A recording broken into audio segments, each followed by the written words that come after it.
وشر الأمور محدثاتها وكل محدثة بدعة وكل بدعة ضلالة وكل ضلالة في النار.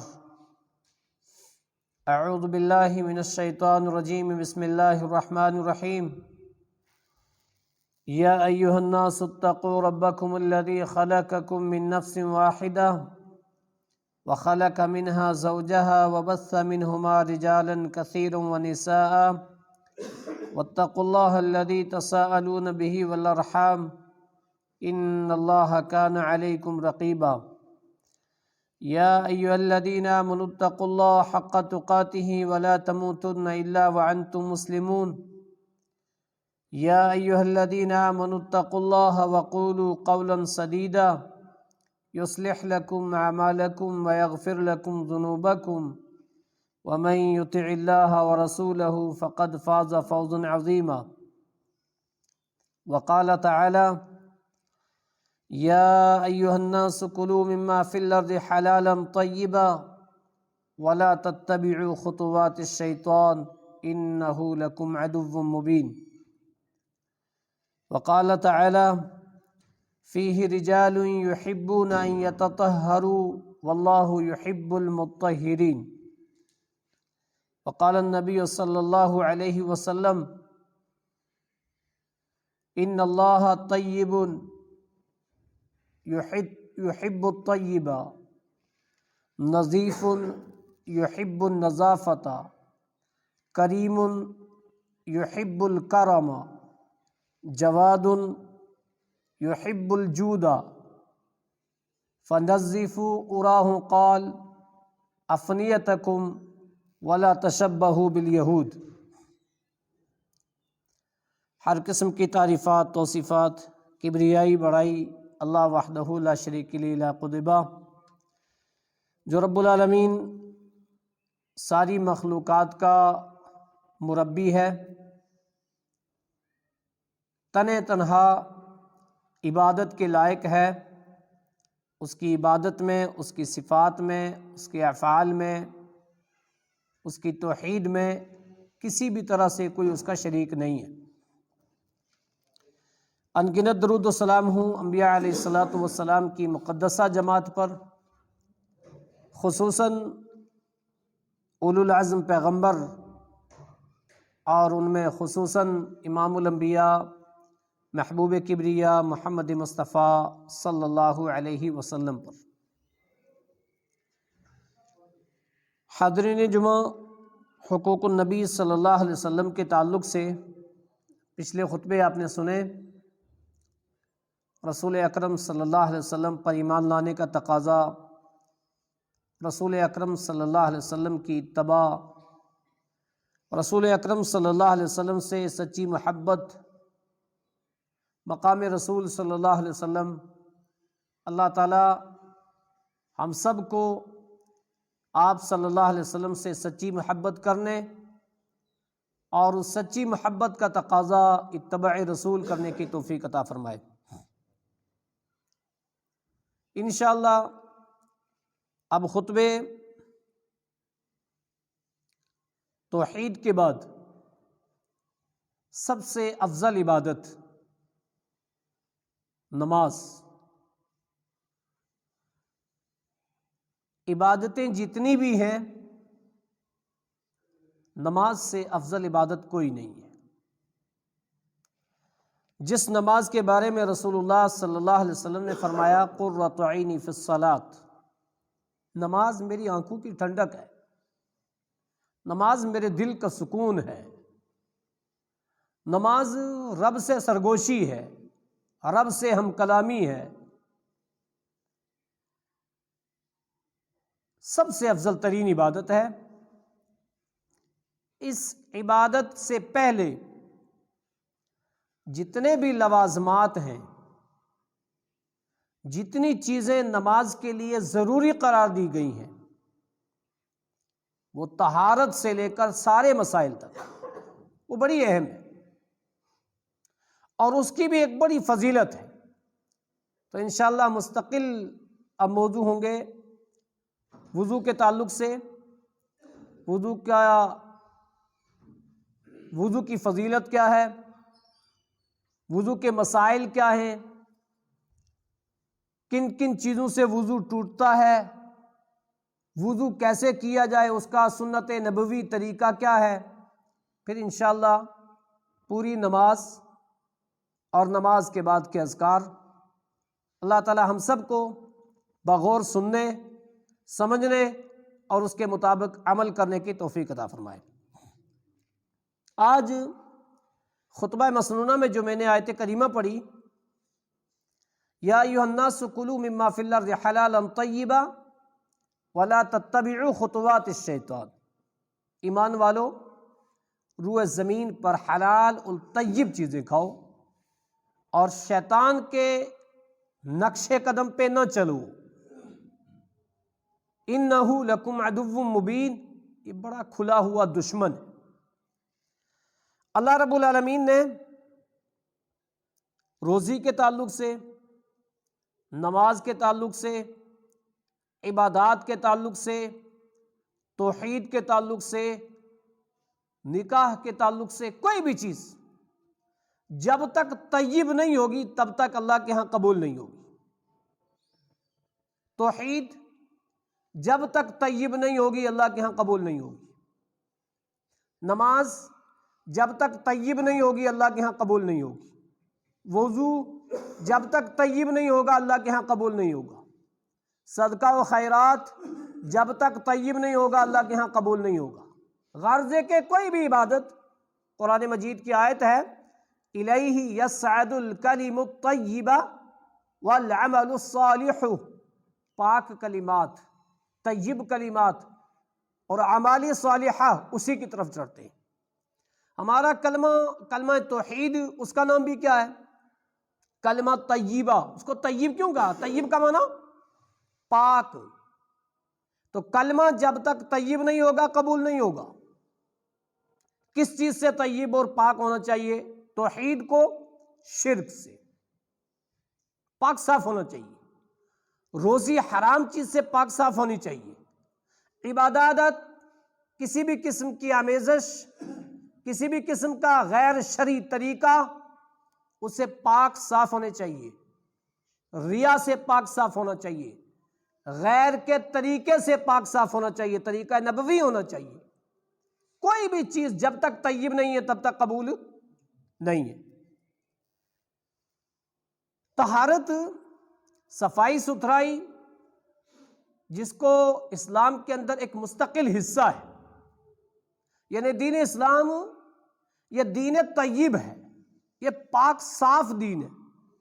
جس طرح سے یہ پاک صاف ہے، صاف ستھرا ہے، فطرت انسانی کے مطابق ہے، انسان کے لیے نفع بخش ہے ہر معاملات میں، اسی طرح سے پاک صاف رہنا چاہیے بندے کو۔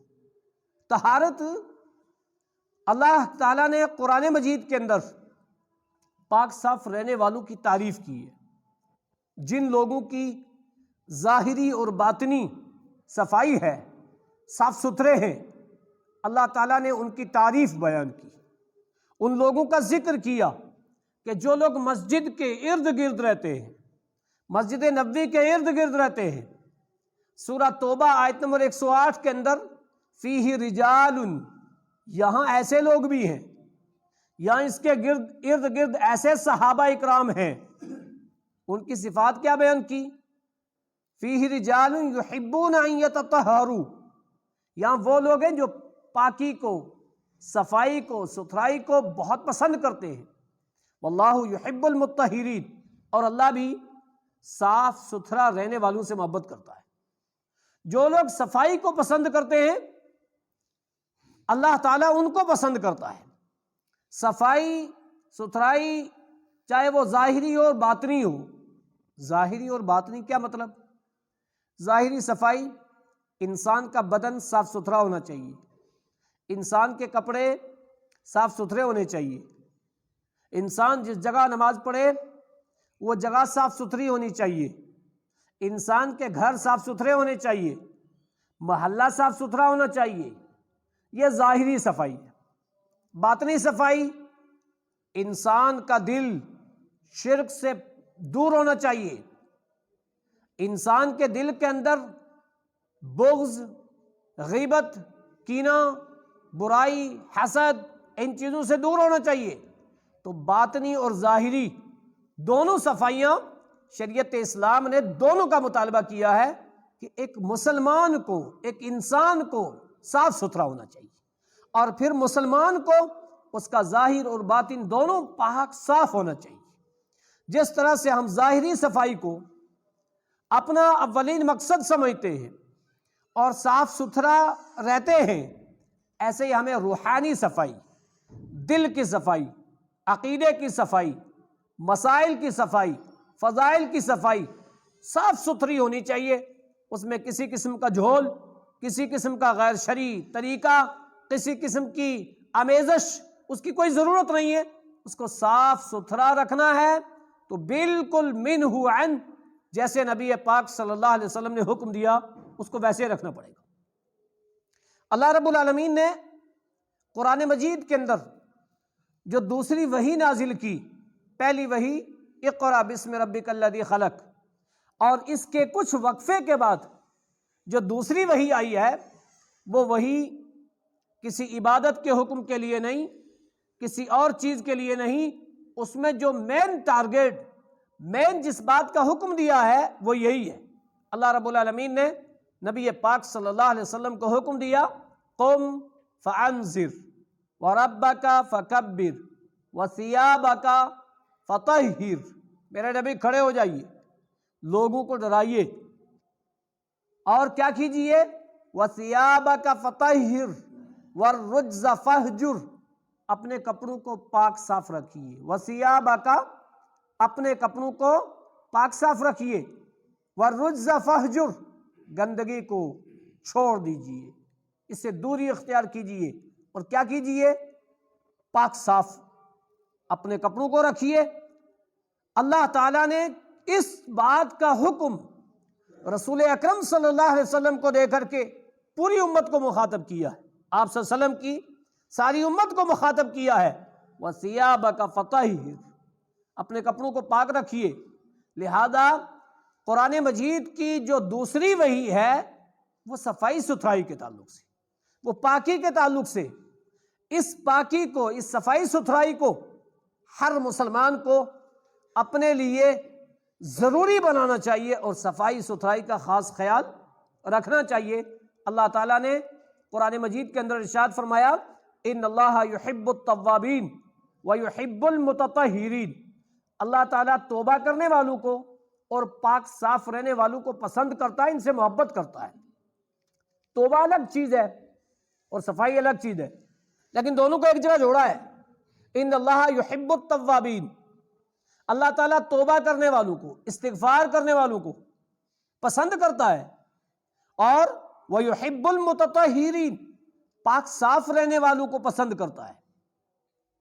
تو دونوں چیزوں کو اللہ رب العالمین نے ایک ہی آیت کے اندر بیان کیا۔ پتہ کیا چلا؟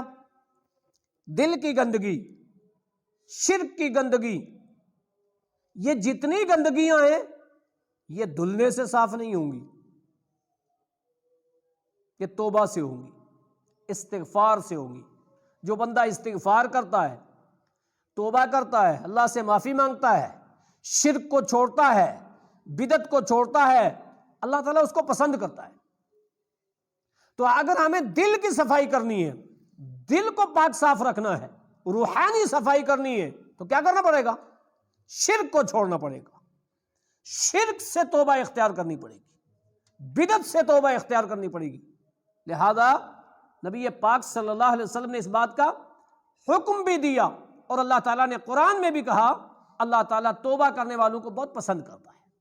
اور توبہ کرنا، معافی مانگنا، گناہوں کو چھوڑ دینا، بدعت کو چھوڑ دینا، شرک کو چھوڑ دینا، رسم و رواج کو چھوڑ دینا، آبا پرستی کو چھوڑ دینا، نبی کی بات کے مقابلے میں دوسروں کے اقوال کو چھوڑ دینا، ہر آدمی کے بس کی بات نہیں ہے۔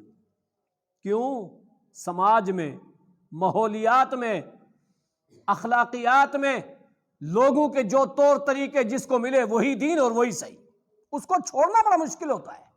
اللہ تعالیٰ بہت پسند کرتا ہے جو ساری چیزوں کو چھوڑ کر کے دل کو پاک و صاف کر دے، اللہ نے فرمایا میں ایسے بندے کو بہت پسند کرتا ہوں جو مجھ سے معافی مانگتا ہے، جو توبہ کرتا ہے، استغفار کرتا ہے۔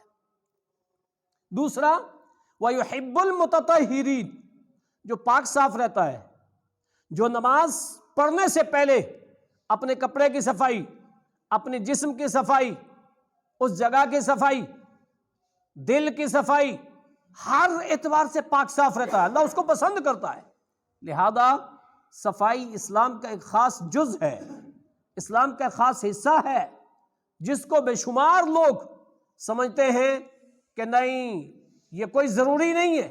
شریعت اسلامیہ کا مطالعہ کریں تو ہمیں معلوم ہوگا اسلام نے جمعے کے دن خاص طور سے غسل کا حکم دیا، اسلام نے عیدین کے موقع پر خاص طور سے غسل کا حکم دیا، اسلام نے اس بات کا حکم دیا بندہ جب اٹھے تو پہلے اپنی صفائی کرے، بندہ جب نماز کے لیے اٹھے تو پہلے باوضو ہو، وضو کرے، صفائی ستھرائی کا خاص خیال رکھے۔ اللہ رب العالمین نے قرآن مجید کے اندر یہ حکم دیا جو لوگ صفائی ستھرائی کو پسند کرتے ہیں، صاف ستھرے رہتے ہیں عقیدے کے لحاظ سے یا ظاہری لحاظ سے، میں ان لوگوں سے بہت محبت کرتا ہوں، اور ایسے لوگوں کی تعریف بھی بیان کی سورہ توبہ کی آیت نمبر 8 کے اندر کہ ایسے لوگ ہیں میں ان کو بہت پسند کرتا ہوں۔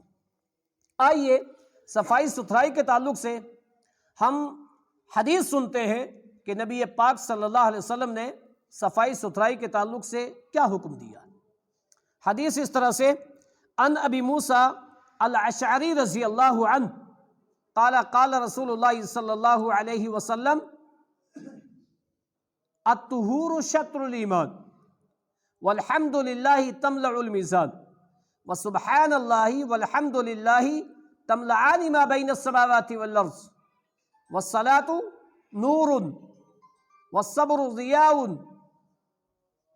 والصلاة نور والصبر ضیاء والقرآن حجۃ لک او علیک کل الناس یغدو فبایع نفسہ فموتقها او موبقها رواہ مسلم، حدیث نمبر 538۔ مسلم شریف کی روایت ہے 534 نمبر، مسلم شریف کی 534 نمبر کی حدیث، ابو موسیٰ اشعری راوی حدیث، وہ فرماتے ہیں اللہ کے نبی صلی اللہ علیہ وسلم نے فرمایا الطہور شطر الایمان، پاکی ایمان کا حصہ ہے، اور ایک روایت کیا نصف الایمان، آدھا ایمان ہے، آدھا ایمان پاکی۔ اس جملے پہ غور کرو، آدھا ایمان پاکی اور آدھا ایمان دوسری چیز ہے۔ اس کا مطلب اس میں کوئی مخفی راز ہے، ضرور کوئی بات ہے۔ وہ کیا؟ آپ وضو کے مسائل سنیں گے تو آپ کو پتہ چلے گا واقعی آدھا ہے، اور بغل کے کچھ حدیثیں ایسی آدھا کیا آپ یہ کہنے پہ مجبور ہو جائیں گے تو پورا صحیح معنی میں تو وضو ہی مین ہے، صحیح معنی میں تو توحید ہی مین ہے، صحیح معنی میں تو شرک کی نفی یہی مین ہے۔ شریعت نے کیا کہا؟ آدھا ایمان کیا ہے؟ صفائی ستھرائی، اور آدھی چیزیں دوسرے اعمال ہیں، نصف الایمان کہا ہے کیونکہ بنیاد یہ ہے، اور بنیاد جب ختم ہو جائے نا تو پھر بعد کی کوئی بھی چیزیں صحیح نہیں ہوتی ہیں۔ اس لیے نبی پاک صلی اللہ علیہ وسلم نے کیا فرمایا؟ الطہور شطر الایمان، پاکی ایمان کا حصہ ہے۔ گویا کہ بغیر صفائی ستھرائی کے ایمان ناممکن ہے۔ انسان کا وضو صحیح نہ ہو، اس کی نماز ہونا ناممکن ہے۔ وہ رسول اکرم صلی اللہ علیہ وسلم کے طریقے پہ نہ ہو، اس کی نماز کا ہونا ناممکن ہے۔ اس لیے کیا فرمایا؟ الطہور شطر الایمان، پاکی نصف ایمان ہے، پاکی آدھا ایمان ہے، پاکی ایمان کا حصہ ہے۔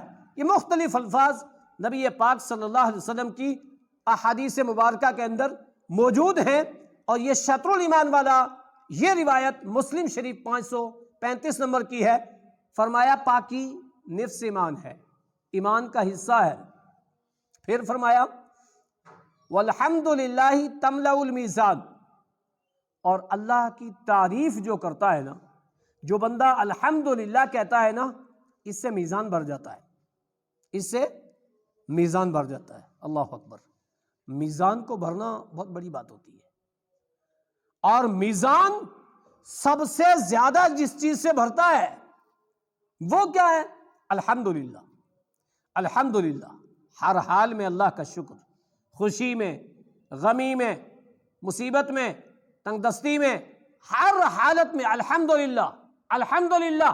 وہ لوگ جو شریعت سے واقف ہیں، جو شریعت کو پڑھتے ہیں، اس جگہ کے لوگوں کے زبان پہ الحمدللہ الحمدللہ کیوں ماحول ہے، تعلیم ہے، پڑھا ہے، معلوم ہے کہ الحمدللہ یہ کتنا بڑا جملہ ہے، اللہ کی تعریف کتنی بڑی بات ہے، کہ اس سے میزان بڑھ جاتا ہے۔ الحمدللہ تملأ المیزان وسبحان اللہ والحمدللہ تملأان ما بین السماوات والارض۔ اور سبحان اللہ اور الحمدللہ یہ دو چیزیں، سبحان اللہ اللہ کی تسبیح، الحمدللہ اللہ کی تعریف، جس نے دونوں چیزیں کہیں، تملأ ما بین السماوات والارض، یہ زمین اور آسمان کے درمیان کا خلا کتنا ہے؟ بہت بڑا خلا ہے۔ اس خلے کو پر کرنے والی اگر کوئی چیز ہے تو وہ کیا ہے؟ سبحان اللہ الحمدللہ۔ یہ سب سے بڑی بات ہوتی ہے۔ لیکن ہوتا کیا ہے؟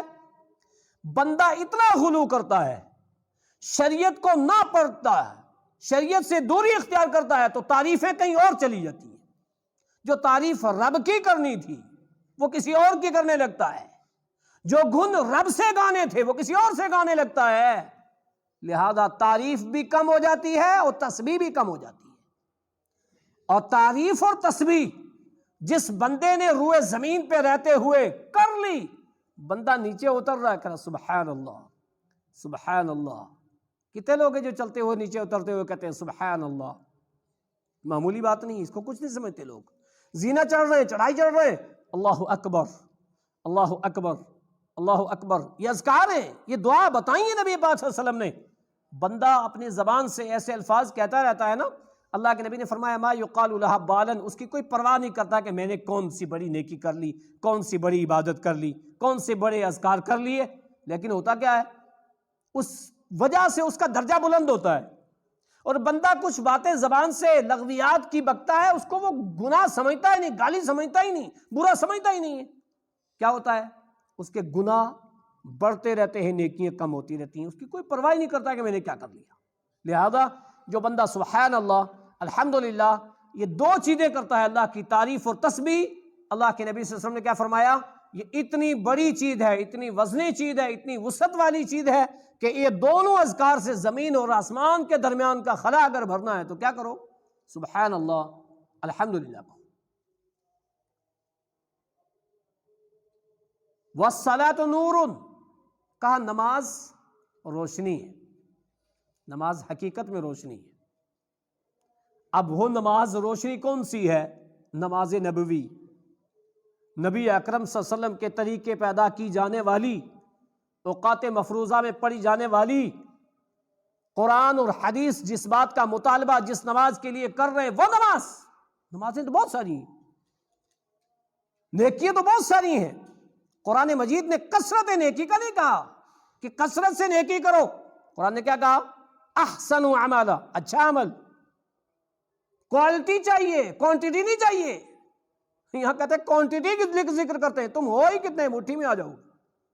رب نے کیا فرمایا؟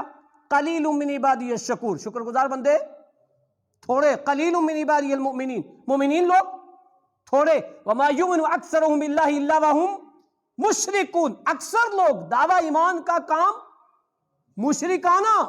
سورہ یوسف کی آیت۔ اللہ کو کوالٹی چاہیے، وہ کون سی؟ جس نے اخلاص کے ساتھ میرے منتخب کیے ہوئے نبی کے مطابق جو نیکی کر لی وہ قابل قبول ہو گئی۔ نیکی کتنی بڑی کرتا رہے اور یہ دونوں چیزیں ختم ہو جائیں، دونوں میں سے کوئی ایک بھی ختم ہو جائے تو نیکی قبول نہیں ہوگی۔ کہا نماز روشنی ہے، روشنی۔ اب یہی نماز کے مسائل آئیں گے، سننا آپ نماز کو روشنی کہا ہے۔ والصبر برہان والصدقۃ برہان، صدقہ دلیل ہے۔ بندے نے صدقہ کر لیا، یہ صدقہ کیا ہوتا ہے؟ یہ دلیل ہوتی ہے۔ والصبر ضیاء، اور صبر بھی روشنی ہے۔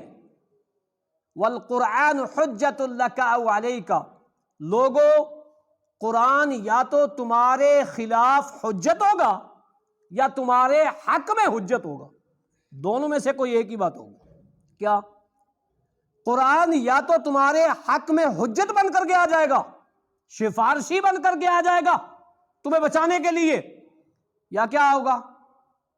تمہارے خلاف آئے گا حجت بن کر۔ اس کو ہم کچھ نہیں سمجھتے، ہم سمجھتے ہیں بس پڑھ لیا ہم نے، بہت بڑا کمال کر لیا، قرآن خوانیاں کر لی، بہت بڑا کمال کر لیا، تبرک کے لیے پڑھ لیا، بہت بڑا کمال کر لیا۔ یہ قرآن ہر انسان کے ساتھ حجت آئے گا یا اس کے خلاف حجت آئے گا؟ والقرآن حجت لک او علیک۔ اب کن کن لوگوں کے لیے یہ حجت بن کر کے آئے گا اور کن کے خلاف حجت بن کر کے آئے گا؟ جس نے قرآن مجید کے 5 حق ادا کیے، یہ قرآن اس کے حق میں حجت آئے گا، اور جس نے ان حقوقوں کو چھوڑ دیا ان کے خلاف حجت آئے گا۔ وہ 5 حق کیا ہیں؟ پہلا حق قرآن پر ایمان لانا۔ جو ایمان کے 5-6 ارکان ہیں نا، ان میں سے ایک یہ بھی ہے نا، اللہ کی نازل شدہ کتابوں پر ایمان لانا۔ نمبر 2 تلاوت کرنا، نمبر 3 سمجھنا، نمبر 4 عمل کرنا، نمبر 5 دوسروں کی طرف اس کی دعوت دینا، دوسروں کو اس کی طرف دعوت دینا۔ 5 حق کتنے میرے پاس؟ الحمدللہ ایمان میرا بالکل ٹھیک ہے۔ کیا؟ اللہ کی طرف سے نازل شدہ ہے، نقطے کے برابر بھی شک کی گنجائش ہی نہیں۔ کسی مسلمان کو ہے؟ کسی کی نہیں۔ جو پڑھنا نہیں جانتا وہ بھی یہ مانتا ہے، اس کا بھی ایمان بالکل درست ہے۔ لیکن کتنے سارے مسلمان 4 حق چھوڑے ہوئے ہیں، صرف ایمان ہے، پڑھنا بھی نہیں جانتے، سمجھتے بھی نہیں ہیں، عمل بھی رواجی عمل ہے، اگر کوئی کر رہا ہے وہ رسمی ویسا کسی آیت پہ ہے، سمجھ کے تو نہیں،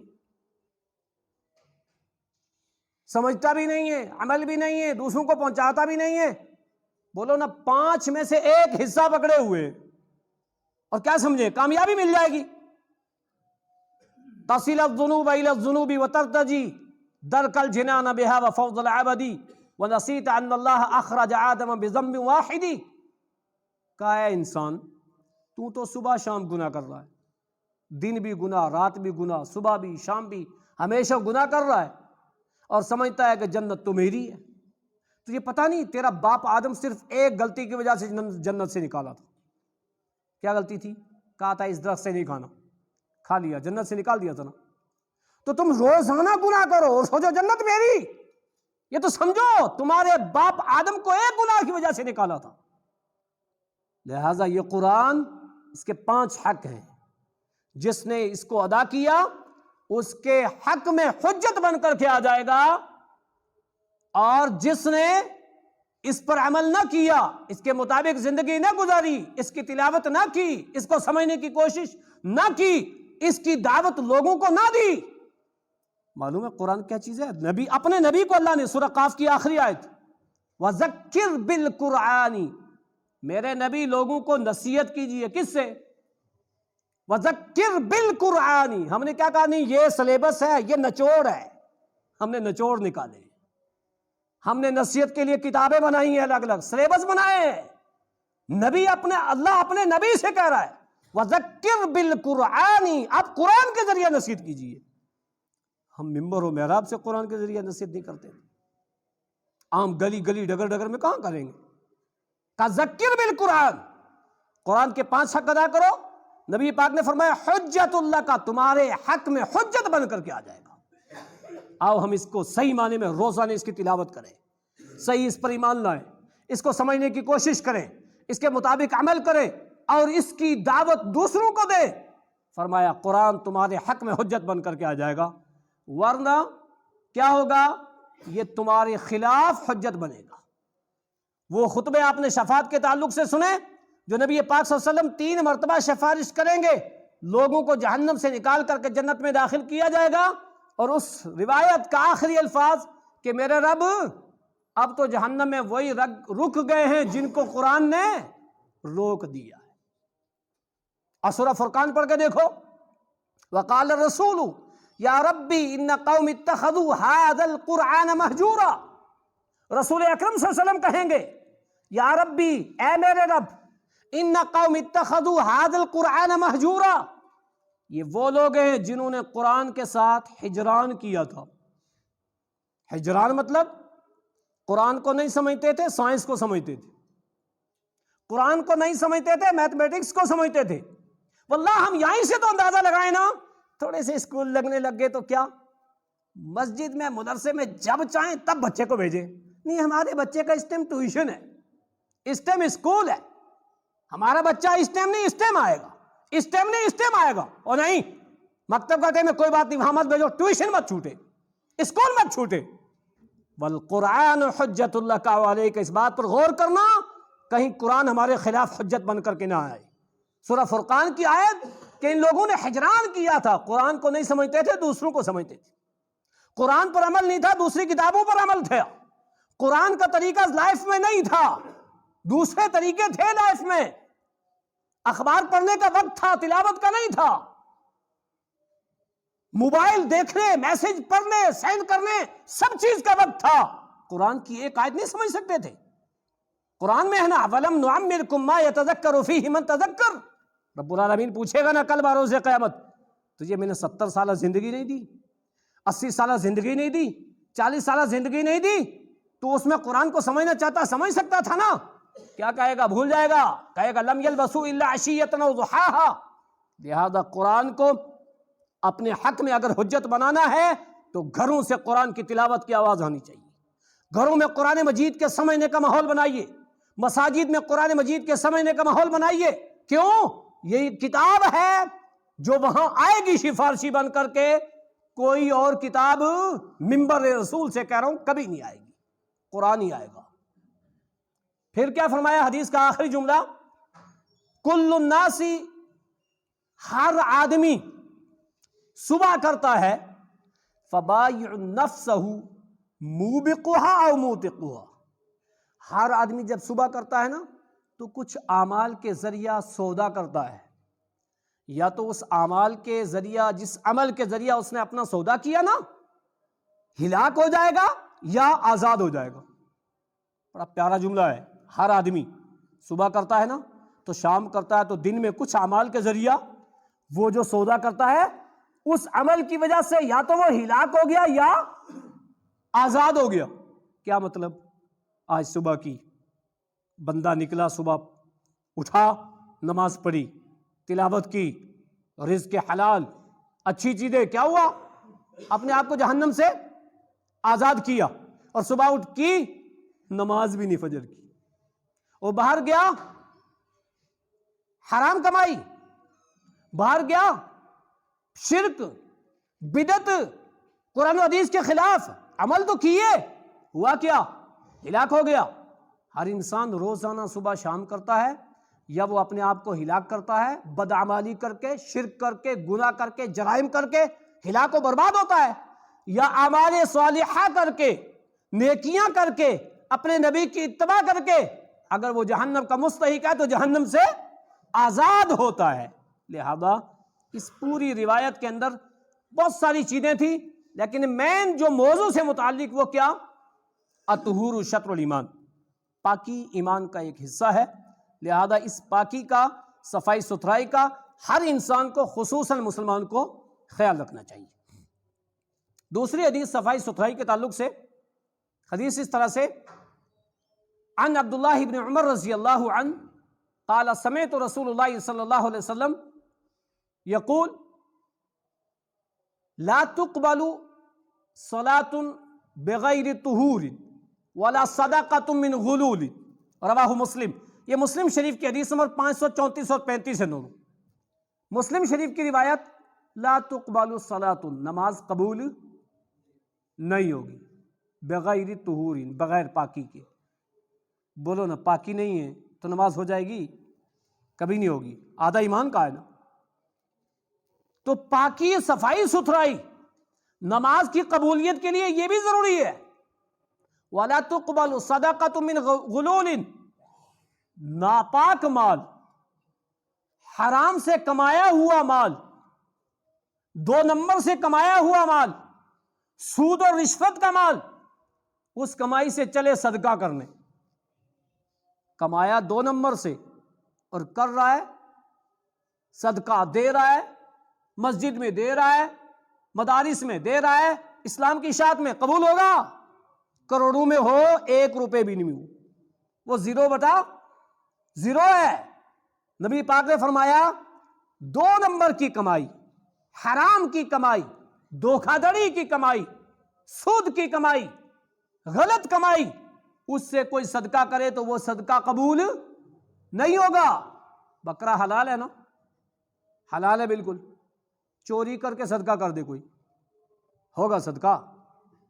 غلط پیسے سے خریدا، خرید کر کے کیا کر رہا؟ قربانی دے رہا ہے، ہوگی قربانی؟ نہیں ہوگی.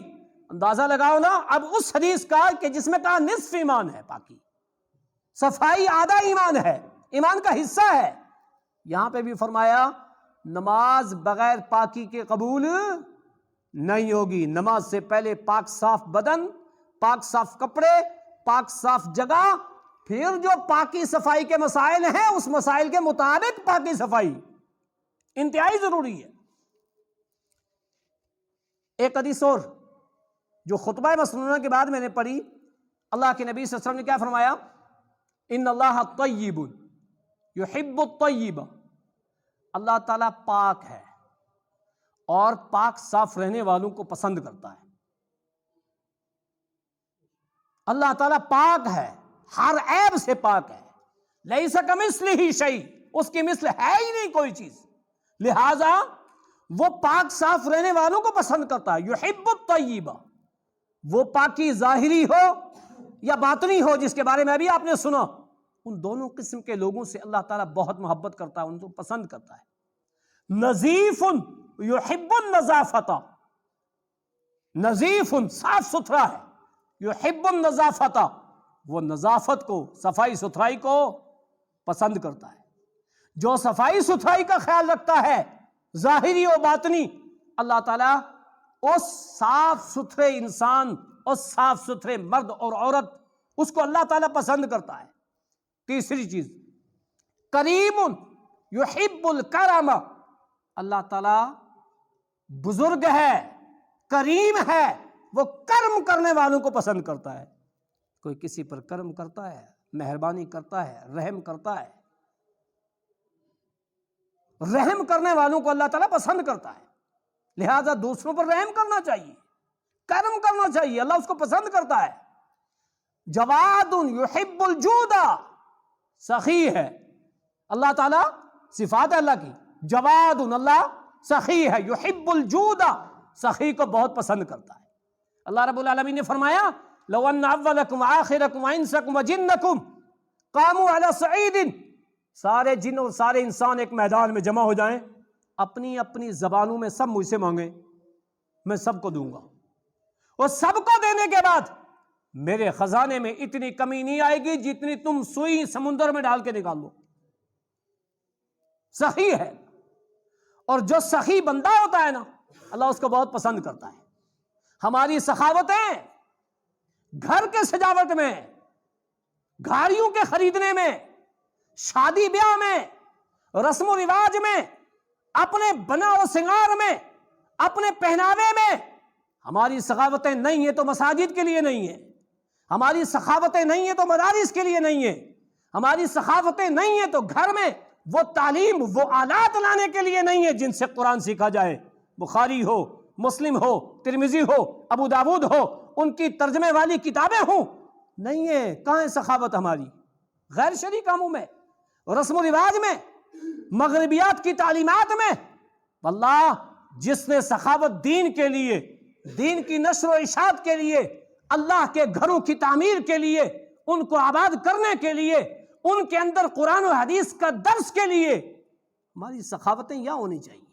اللہ سخی ہے اور سخاوت کرنے والے بندی اور بندے کو بہت پسند کرتا ہے. فَنَظِّفُوا أُرَاهُ فَقَالْ أَفْنِيَتَكُمْ، لوگوں، افنیہ کا مطلب ہوتا ہے صحن. لوگوں اپنے گارڈن کو، اپنے صحن کو، اپنے دالان کو، اپنے گھر کے سامنے کو صاف ستھرا رکھا کرو. کیا کیا کرو؟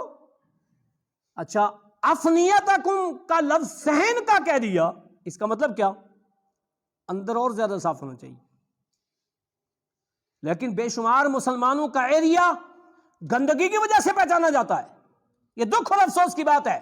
مذہب اسلام طیب اسلام ہے، پاک صاف اسلام ہے، اور پاکی صفائی کا حکم دیتا ہے.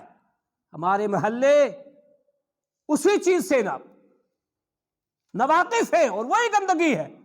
مجھے دکھ اور افسوس ہوتا ہے، میں نے دیکھا، اور یہاں سوسائٹی یا عمر کالونی کے لوگ وہ بھی محسوس کر رہے ہیں. لوگ یہاں سے نکلتے ہیں، مسجد کے سامنے جگہ ہے، یہ مسجد کی جگہ ہے، ادھر سے جائیں گے، ہاتھ میں کوڑا ہے وہیں ڈال دیں گے ساتھ میں. ابھی آپ بھی باہر نکلیں گے، دیکھنا کہاں ڈال رہے ہیں بھائی، کس کے سامنے ڈال رہے ہیں؟ اپنے گھر سے اٹھا کر کے اللہ کے گھر کے سامنے، اپنے گھر سے اٹھا کر کے راستے میں. اور نبی نے کیا فرمایا؟ اماطۃ الاذی عن الطریق، راستے سے تکلیف دہ چیز ہٹانا ایمان کا ایک حصہ ہے. ہم گھر سے اٹھا کر کے وہاں ڈالیں، ایسا نہیں ہونا چاہیے. اپنے گھروں کو صاف ستھرا رکھنا، اللہ تعالیٰ نے فرمایا میں ان کو پسند کرتا ہوں. گلی محلے کو صاف ستھرا رکھنا، کپڑوں کو صاف ستھرا رکھنا، بدن کو صاف ستھرا رکھنا، مساجد کو صاف ستھرا رکھنا، گھروں کو صاف ستھرا رکھنا، یہ رب نے حکم دیا ہے. لہذا آج کی جو حدیثیں آپ نے سنی طہارت کے تعلق سے، صفائی کے تعلق سے، ہر مسلمان کا فرض بنتا ہے وہ صاف ستھرا رہے اور صفائی ستھرائی کو پسند کرے. رب بھی اس کو پسند کرے گا. وقت نہیں ہے، آخری حدیث. اللہ کے نبی صلی اللہ علیہ وسلم نے فرمایا عن ابی ہریرہ رضی اللہ عنہ قال قال رسول اللہ صلی اللہ علیہ وسلم اذا استيقظ احدكم من منامه فتوضا فليستنصر ثلاثا فإن الشیطان یبیت علی خیشومہ. رواہ البخاری فی کتاب بدء الخلق. بخاری شریف کی روایت، ابو ہریرہ راوی حدیث. اللہ کے نبی نے فرمایا جب تم میں سے کوئی بندہ سو کر کے اٹھے، کوئی بھی بندہ یا بندی سو کر کے اٹھیں، تو پہلا کام کیا کرنا چاہیے؟ اللہ اکبر، ماحول نے بدل دیا. اٹھتے ہی موبائل یاد آئے گی، اٹھتے ہی دنیا کے کاروبار یاد آئیں گے. نبی نے حکم کیا دیا؟ آنکھ کھلے تو پہلے کہے الحمدللہ الذی احیانا بعد ما اماتنا والیہ النشور. ساری تعریف اس اللہ کے لیے جس نے موت کے بعد دوبارہ زندگی دے دی. الحمدللہ الذی عافانی فی جسدی. ساری تعریف اس اللہ کی جس نے رات بھر میرے جسم کو صحیح سلامت رکھا. ورد علی روحی، میری روح کو لٹا دیا. نیند ایک موت ہے. وَأَذِنَ لِي بِذِكْرِي، اور مجھے ذکر کی اجازت دی. میری زبان پہ فالج، میری زبان کو گنگ، میری زبان کی قوت گویائی نہیں چھینی. پتہ کیا چلا؟ سب سے پہلا کام زبان پہ ذکر ہونا چاہیے آنکھ کھلتی. اس کے بعد یہ حدیث کہ اللہ کے نبی نے فرمایا تم میں سے جب بھی کوئی اٹھے تو کیا کرے؟ فتوضا، وضو کرے. سب سے پہلی چیز، سو کر کے اٹھے تو وضو کرے. ہوتا کیا ہے؟ صبح کر لیتے ہیں، اس کے بعد کون کرتا ہے؟ اور بے شمار لوگ صبح بھی آرام سے بستر میں چاہیے، بعد میں جب ڈیوٹی جا رہے ہیں نا تب نہ جانے کون کون سے واش سے، کون کون سے صابن سے چہرہ صاف، اور صبح اٹھ کر کے وضو. اللہ اکبر، کتنے آپ صفائیاں اختیار کر لو، اگر سنت کے مطابق نہیں ہے، شریعت کے مطابق نہیں ہے، تو چھچندر کے سر میں چمیلی کا تیل، آپ کریم پاؤڈر لگا کر کے اپنا چہرہ چمکا تو رہے ہو. یہ چہرہ بروز قیامت وجوہ یومئذ ناظرہ ووجوہ یومئذ باسرہ، سیاہ کالا چہرہ ہوگا اگر تم نے شریعت کے مطابق دنیا میں اس چیز کو اختیار نہ کیا. فرمایا جب بھی اٹھو تو فتوضا، کیا کرو؟ وضو کرو. اس میں ایک مین نقطہ، وہ کون سا؟ فَلْيَسْتَنْصِرْ ثَلَاثًا، 3 مرتبہ ناک کو جھاڑنا. ناک میں خیشوم تک پانی چڑھانا، اور پانی چڑھانے کے بعد اس کو اچھے سے صاف کرنا. سب سے مین چیز اس میں یہ بات کیوں کہی گئی ہے؟ پھر اس کی وجہ بھی بتائی. فَإِنَّ الشَّيْطَانَ يَبِيتُ عَلَى خَيْشُومِهِ، شیطان انسان کے ناک میں ہی رات گزارتا ہے.